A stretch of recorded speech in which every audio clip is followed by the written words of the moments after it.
خیاطه در رو بگویشن احمقا خودشون نیستن خاک کشایشون کاسبی هم کاسبی های قدیم ها نه احمقا جوونه هم نمیشه غلطی میکنن.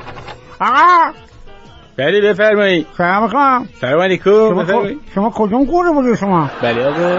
پسرم باید شعور داشته باشید در با بذارید مشتری میاد شما رفتی یه ساعت دستشویی خیلی سر صبح ساعت برد دستشویی خونه بعد اینجا بیاد پشت میز باشه حرف بزنید بیشور. والا من همینجا بودم. شما خودتون مشترین؟ نه من صاحب مغازه هم، من خیاطم اینجا. پس این بر باشین بعد بریم اون پشت باشین که من پشت چرخ باید بشینم دیگه. آها پشت چرخ اون تو شیشین مال خودتونه. مال خودمه. بفرمایید پدرجان. پسرم شما شلوار بلدین بجوزین؟ بله ما شغلمونه. شغلتون شلوار میدوزین فقط؟ میدوزیم بله. میدوزین. چقدر میگیرین شما شلوار میدوزین؟ اگر پارچه آورده باشین 30,000 تومان. 30,000 بابا 30,000 تومان رژیم عوض میکنیم 30,000 تومان بودم شلوار بجوزین مسخره کرده.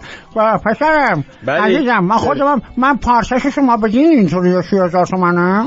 پارچه‌شو نه شما اگه خودتون بیاری. خودم بردارم بیارم من بجوزین؟ شما میگه خودتو بیارین.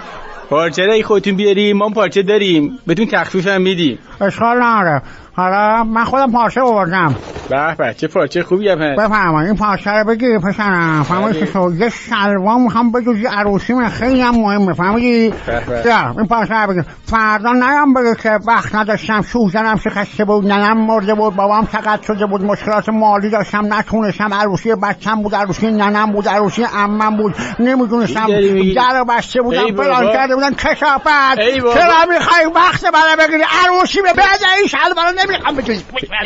ای بابا پدر جان قرصتو خوردی؟ همشون سر ما کلا بزنن پول گرفته شلوار ما رو ندوخته کجا میای آقا تو بیشور اینا همه خیاطا اینجوری مشکل